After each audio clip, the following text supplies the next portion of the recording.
Human skeleton के बारे में आपसे बात हो रही थी। इसके बाद आपसे बात कर रहा हूँ histology of bones and cartilage के बारे में। बोन की हिस्टोलॉजी और कार्टिलेज की हिस्टोलॉजी क्या होती है, जरा ये देख लें। जो हिस्टोलॉजी आपको बताने जा रहा हूँ, सेम ये हिस्टोलॉजी आपको अपनी कॉलेज की स्लाइड्स में नजर आएगी। जब आप कॉलेज की स्लाइड्स पे देखेंगे और उसकी कैरेक्टरिस्टिक लिखेंगे तो आपको ये चीज नजर आएगी, तो ध्यान से इसको समझ लीजिए।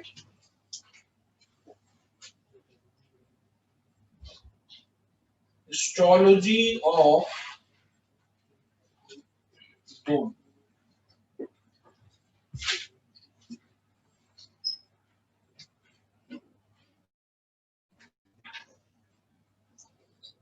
लेकिन अगर बोन के बारे में बात की जाए तो बोन के अंदर आपको बोन के सेल्स मिलेंगे और इसके अलावा आपको उसके अंदर बोन का मैट्रिक्स मिलेगा। There are bone cells and there are bone matrix. ठीक है, बोन के सेल्स मिलेंगे और बोन का मैट्रिक्स मिलेगा। बोन के जो सेल्स होंगे, किसी तरह के भी सेल्स हों, वो कहलाते हैं ऑस्टियोसाइट्स। ऑस्टियोसाइट्स दो तरह के हैं, ऑस्टियोब्लास्ट एंड ऑस्टियोक्लास्ट। ऑस्टियोसाइट्स दो तरह के हैं, ऑस्टियोब्लास्ट एंड ऑस्टियोक्लास्ट। तकरीबन 95 to 99% ऑस्टियोब्लास्ट होते हैं, 1 to 5% जो है वो ऑस्टियोक्लास्ट होते हैं। तो देखें, ये आपके पास सेल्स हैं,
मुझे आप में से किसी एक की भी आवाज नहीं चाहिए। आपको कुछ पढ़ने में मसले मसाइल है, आप हैंड रेज करके मुझसे सवाल कर सकते हैं, आवाज नहीं चाहिए।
ठीक है, इसके बाद आइए फर्दर कार्टिलेज के बारे में आपसे बात कर रहा हूं।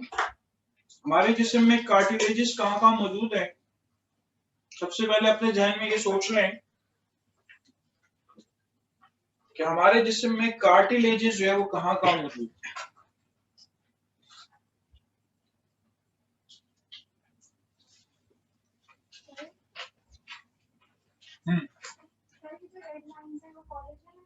जी हाँ,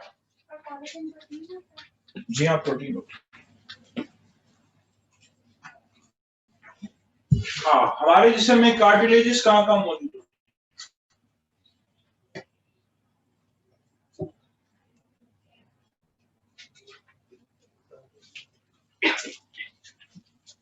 आपसे बात कर रहा हूं हिस्टोलॉजी ऑफ कार्टिलेज के बारे में।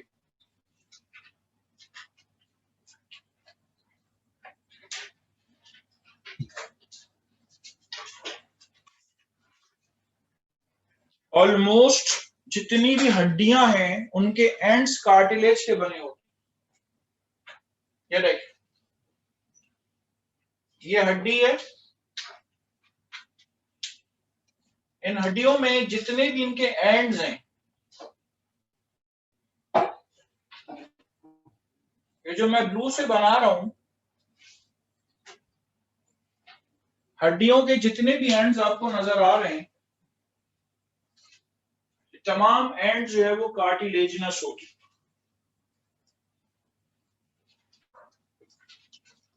ठीक है, all these ends are the cartilaginous.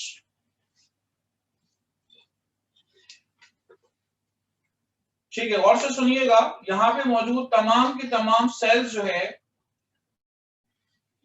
वो कॉन्ड्रोसाइट्स कहलाते हैं।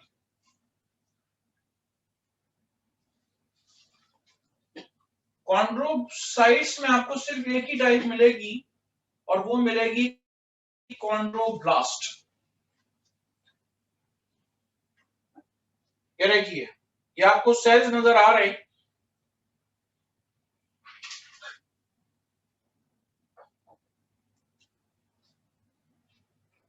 ये सारे के सारे सेल जो है ये कॉन्ड्रोब्लास्ट।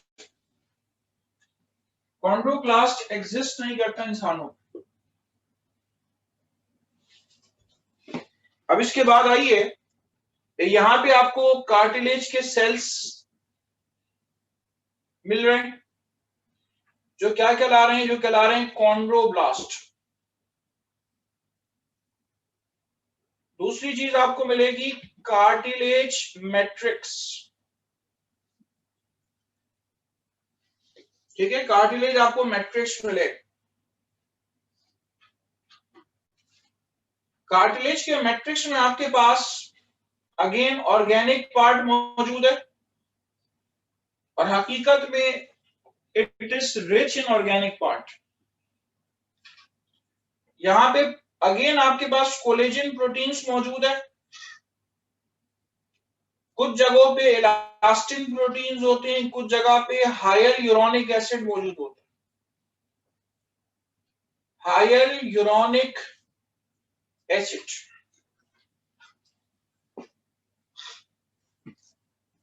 ये आपको मिल सकते हैं एक कार्टिलेज के मैट्रिक्स में एज एन ऑर्गेनिक पार्ट।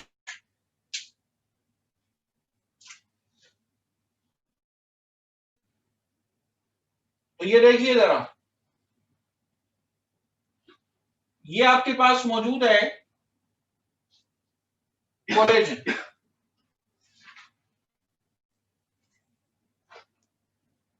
ठीक है, ये आपके पास मौजूद है कोलेजन।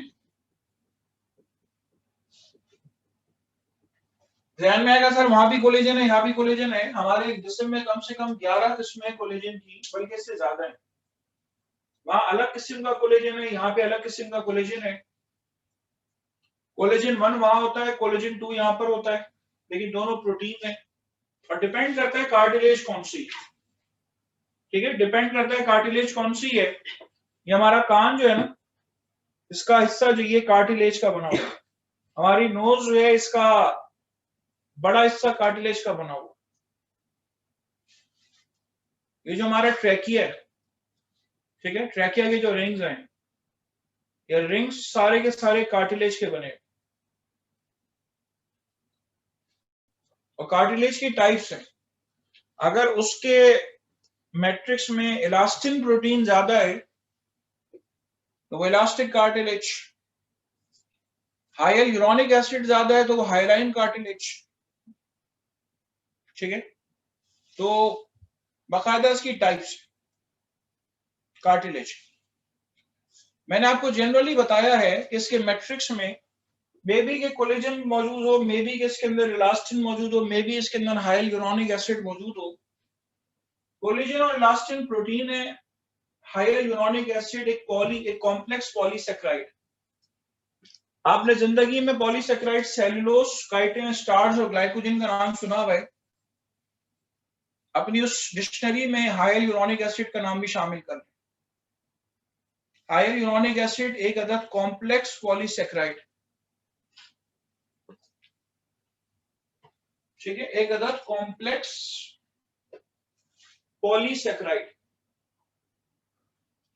जो आम पॉलीसेक्राइड्स पढ़े वो simple polysaccharides, hyaluronic acid complex polysaccharide. आपसे कोई भी नहीं पूछेगा हाइलुरोनिक एसिड नाम, आपकी पूरी फर्स्ट ईयर में किसी एक जगह बस मुझे लग रहा है कि हाइलाइन का लफ्ज लिखा हुआ है कि वो हाइलाइज होती है, तो इसलिए मैंने बता दिया। अच्छा, अब आइए इसके इनऑर्गेनिक पार्ट की तरफ। लेकिन जो लफ्ज है इनऑर्गेनिक वो बड़ा वास्ट है। यहाँ पे बोन के अंदर खास तौर पे कैल्शियम फॉस्फेट मौजूद है, इसलिए इसकी हार्डनेस होती है, ये काफी हार्ड होती है। लेकिन कार्टिलेज सॉफ्ट होती है, तो उसके अंदर इनऑर्गेनिक पार्ट ऑलमोस्ट ना होने के बराबर, ठीक है। तो अगर मैं यहां पे लिखूंगा लफ्ज इनऑर्गेनिक पार्ट, तो मैं लफ्ज लिखूंगा नेग्लिजिबल, यानी कि ना होने के बराबर, ठीक है। कि इनऑर्गेनिक, मैं जीरो नहीं कह सकता यहां। आप सोचें जिस्म का कोई आजा ऐसा नहीं है जिसमें इनऑर्गेनिक पार्ट जीरो, नेग्लिजिबल है ना होने के बराबर, यानी कैल्शियम फॉस्फेट यहाँ पे ऑलमोस्ट नेग्लिजिबल है, या सोडियम और दूसरे आयंस वगैरह ऑलमोस्ट नेग्लिजिबल। ये कार्टिलेज की हिस्टोलॉजी है। अब फर्स्ट करें आपके टीचर ने आपको कार्टिलेज की स्लाइड लगा कर दी, अब कहेंगे टीचर नजर क्या आ रहा है, तो आप कहें, आप लिखेंगे कि कार्टिलेज के सेल्स नजर आ रहे हैं, कॉन्डोब्लास्ट, मैट्रिक्स नजर आ रहा है। Matrix consist of mainly organic part, organic part can be collagen और इलास्टिन, और it may be consist of hyaluronic acid, ठीक है। आपको बस एस्ट्रोलॉजी के अंदर इतनी बात करने नोट करना।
सर देखिए, जो हमारा जोन्स होती है उसमें ऑस्टियोब्लास्ट होता है, सही है, जो कि 1-5% है, और 3 मिनरलाइजेशन ऑफ बोन्स करते हैं, सही है। तो वो इसीलिए करते हैं क्योंकि जो इनऑर्गेनिक पार्ट है उसमें कैल्शियम है, वो कैल्शियम ब्लड में ट्रांसफर कर लेते हैं, यही है।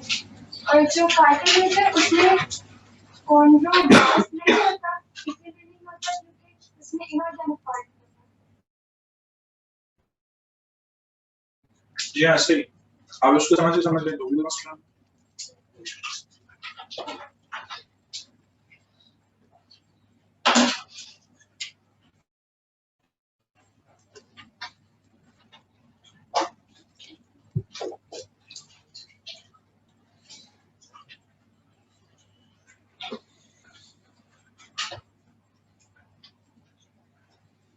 एक दफा कैंगरू रेड से मेरी मुलाकात हुई, मैंने उससे पूछा तुम पानी क्यों नहीं पीते हो, उसने कहा क्या कहते हैं कि मुझे प्यास नहीं लगती। मैं ये कहूँ उसको प्यास नहीं लगती, दूसरी बात उसने कही कि मेरे जिस्म में ऐसा मेटाबॉलिज्म होता है जिससे वाटर प्रोड्यूस होता है, तो मुझे उसकी ये बात भी समझ में आ गई। तीसरी बार उसने कहा कि भाई अम्मी ने मना किया तो मुझे ये बात समझ में आ गई, पानी मत किया करो। तीनों बातें सही, तीनों बातें एक्सेप्टेबल है। मुझे पता है कैंगू रेड झूठ थोड़ी बोलेगा, उसको उसकी अम्मी ने झूठ बोलने को मना किया, खबरदार जो झूठ बोला। दो जुमले हंस के बोल लो, आप लोग तो सर्टिफिकेट ले लेते, मिल जाता है आपको कि हाँ अरे सर हंस गए, ओ माय गॉड। हम भी हंसेंगे, हम भी मजाक करेंगे, कोई किसी को कोई लाइसेंस नहीं है, समझ में आ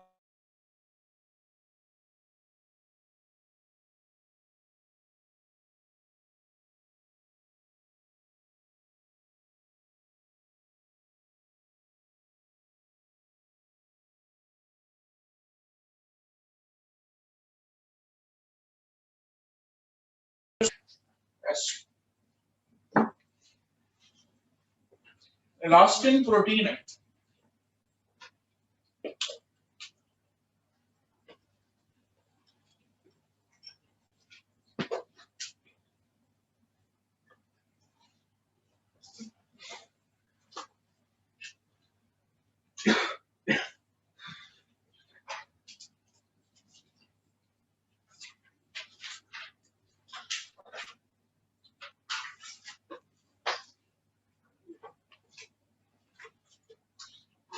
शायद आपने किसी से ये सुना हो कि उसकी नाक की हड्डी बढ़ गई, सुन रखा है आपने? तो वो नाक में असल में कार्टिलेज होती है। अब आमतौर पे लोगों की ये शऊर में नहीं है कि बोन और कार्टिलेज में क्या फर्क होता है। वो दरअसल कार्टिलेज की ग्रोथ हो जाती है कि जो कहते हैं कि नाक की हड्डी बढ़ गई।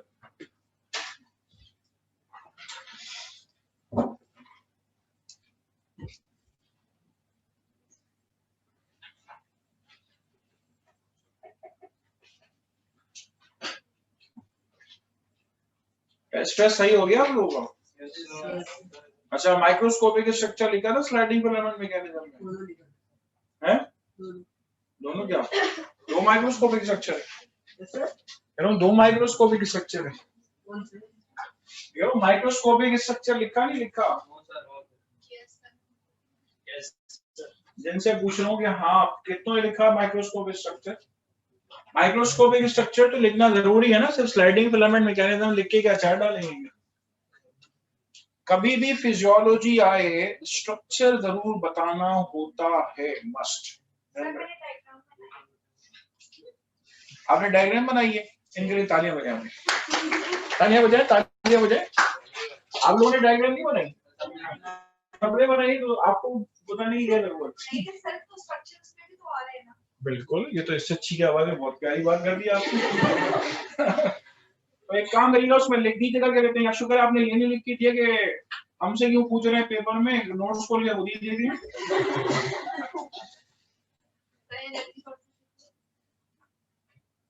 जी जी बिल्कुल लिखना होता है, जब भी इस तरह की चीजें आती है तो अलग अलग पॉइंट आउट नहीं किया जाता है, यहाँ ये भी लिखें, ये भी लिखें, ये भी लिखें। मुझे पता है थोड़ा टाइम का इशू है, लेकिन बहरहाल आप ये देखें, मैं इसमें डिफरेंसेस आपको नहीं दे रहा, मैं आपको रीजंस नहीं दे रहा, मैं आपको सिर्फ चंद चीजें दे रहा हूँ। तो उसूलन आपको सारी चीजें लिख के देना चाहिए। आवाज किसकी आ रही? नहीं, पैथोलॉजी थोड़ी लिखना थी, पैथोलॉजी अलग से पूछी जाएगी आपसे, पैथोलॉजी बेटा अलग से पूछी जाएगी। चले आगे बात करूं फर्दर आपसे, मुझे असल में टॉपिक आगे बढ़ाना है। हिस्टोलॉजी ऑफ बोन्स और कार्टिलेज के बारे में बात हो गई, स्ट्रक्चर बताने जा रहा हूं, जॉइंट का स्ट्रक्चर क्या होता है, ठीक है? ये आपसे बोन और कार्टिलेज के बारे में बात हो गई। अच्छा, भूल ना जाऊं, एक और बात सुन ले गौर से, अगर हड्डी को तोड़ा जाए तो थोड़ा गौर करें, क्या मुझे उसके अंदर आर्टरीज वेन्स मिलेंगे? नहीं मिलेंगे। आपने अपने कॉलेजेस में फ्रॉक की हड्डियां देखी? चल, अब आपने अगर देखी है तो मुझे बताना आसान होगा। ये रहे, अगर आपने फ्रॉक की हड्डियां देखी हैं तो शायद आपने देखा हो कि उसके अंदर बाहर जगह पे छोटा सा सुराख होता है। इसके अंदर से आर्टरी दाखिल होती। और गौर से सुनिएगा कि किसी हड्डी के अंदर अगर आप उसको तोड़े हड्डी को तो आर्टरीज और वेन्स नहीं मिलेंगी, बल्कि बेटा आपको उसके अंदर हेवर्शियन कैनाल्स मिलेंगे। हड्डियों के अंदर चैनल्स होते हैं जिसमें खून जो है वो फ्लो करता है। उन चैनल्स को नाम देते हैं हेवर्शियन कैनाल्स।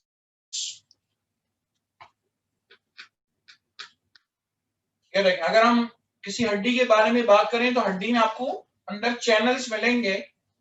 वो चैनल्स कहलाते हैं हेवर्शियन कैनाल्स। आपकी पूरी किताब में हेवर्शियन कैनाल्स का लफ्ज नहीं है। फिर ध्यान में आएगा सर आपने क्यों बताया। मैंने देखें सिर्फ इस बात को समझाने के लिए बताया है कि किसी हड्डी को प्रॉपर ब्लड सप्लाई होता है, लेकिन किसी कार्टिलेज को डायरेक्टली ब्लड सप्लाई नहीं होता। इस बात को समझाने के लिए मैंने आपको ये बात बताई। किसी हड्डी को प्रॉपर ब्लड सप्लाई होता है। अगर आप फ्रॉक की हड्डियां देखें तो आपको दरमियान वाले रीजन में छोटे छोटे शायद कई एक आपको सुराख मिलेंगे, सिंगल सुराख मिलेगा जिसके जरिए आर्टरी जो है अंदर दाखिल होती। लेकिन उसके बाद हड्डियों के अंदर वो हेवर्शियन कैनाल्स के अंदर ब्लड फ्लो करता है। लेकिन किसी कार्टिलेज में कोई हेवर्शियन कैनाल नहीं होता। ध्यान में आएगा सर ब्लड कैसे सप्लाई होगा। फिर ये देखिए, ये हड्डी है, इसको ब्लड मिल रहा है, इसको ब्लड मिल रहा है यानी इसको ऑक्सीजन मिल रही है। अब डिफ्यूजन के जरिए वो ऑक्सीजन कार्टिलेज को भी भेज दी जाए। डिफ्यूजन के जरिए वो ऑक्सीजन जो है वो कार्टिलेज के सेल्स को भी भेज दी जाएगी, क्योंकि इसके अंदर भी तो सेल्स हैं, डेड तो नहीं है ना ये, इसके अंदर भी सेल्स हैं। तो डिफ्यूजन के जरिए, ठीक है, डिफ्यूजन के जरिए इसको जो है वो ऑक्सीजन भेज दी जाएगी। और आपने अगर कार्टिलेज और बोन की हिस्टोलॉजी देख ली है तो कुछ 9 डिसऑर्डर्स आगे आने वाले हैं। आप एक एक चीज जो मैं समझा रहा हूं उन डिसऑर्डर्स को समझाने के लिए ये बता रहा हूं आपको ये सारी चीजें, ताकि वहां पे आप समझ सके। आगे 9 डिसऑर्डर्स आए। उससे पहले आपको क्या पढ़ना है, उससे पहले आपको पढ़ना है ज्वाइंट्स। ठीक है, next to it is going to tell you about joints.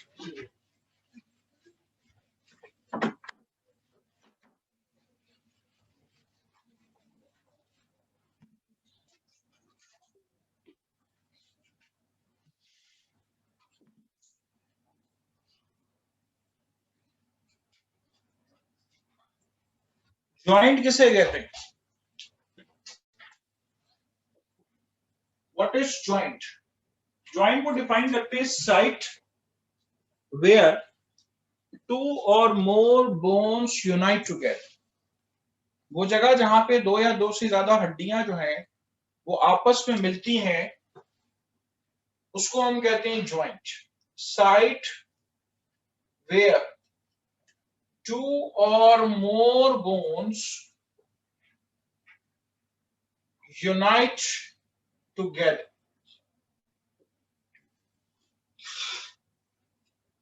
वो जगह जहां पे दो या दो से ज्यादा हड्डियां जो हैं वो आपस में मिलती हैं, उसको हम ज्वाइंट का नाम देते हैं।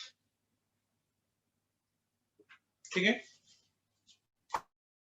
आपको बताना क्या है? आपको बताना है structure of a synovial joint.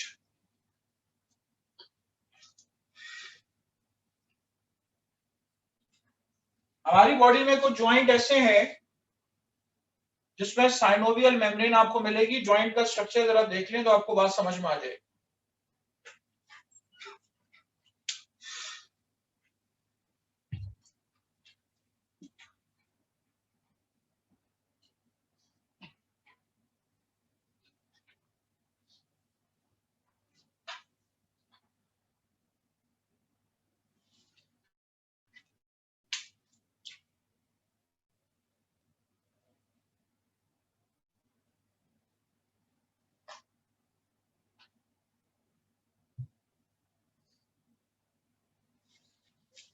ये देखें, ये आपको मेम्ब्रेन नजर आ रही है,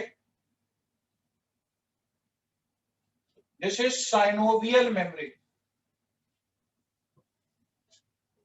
साइनोवियल मेम्ब्रेन एक फ्लूइड सिक्रीट करती है, यह फ्लूइड कहलाता है साइनोवियल फ्लूइड। देखें, दिस इज साइनोवियल फ्लूइड।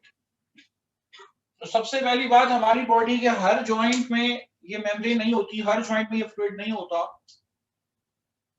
लेकिन ज्यादातर जॉइंट्स में ऐसे, तो ऐसे जॉइंट्स कहलाते हैं साइनोवियल जॉइंट्स।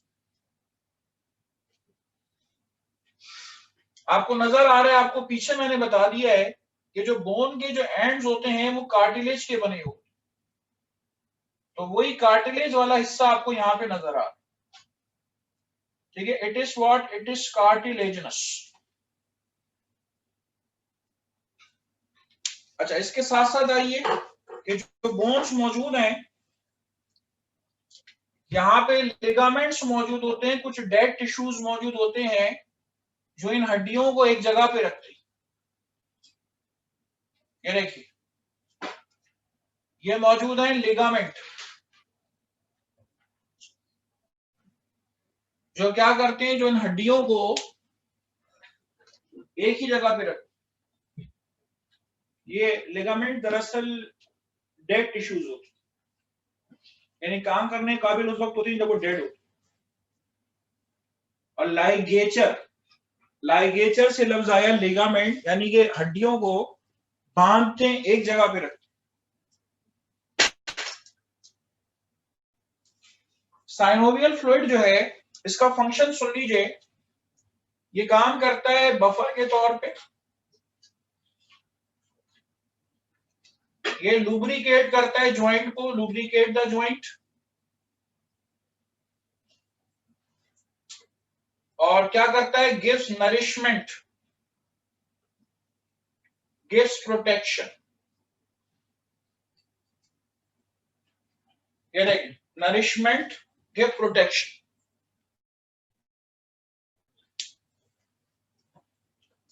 बफर किसे कहते हैं, अली रजा बोलो। Which resist any change in pH।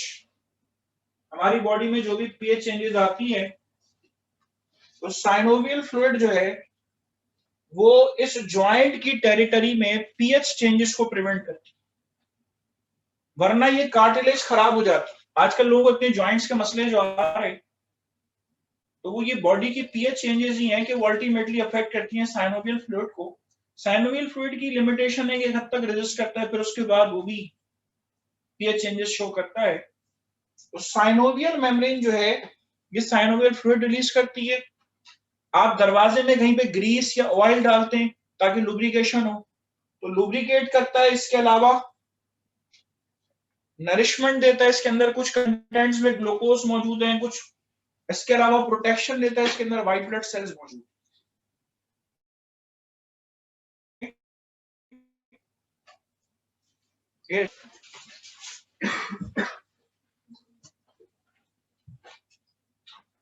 अभी हमने ज्वाइंट का टॉपिक शुरू किया, समझ लें, मैंने आपको सिर्फ स्ट्रक्चर बताया है, आगे बहुत सारी टाइप्स अब आप ज्वाइंट्स की पढ़ने जा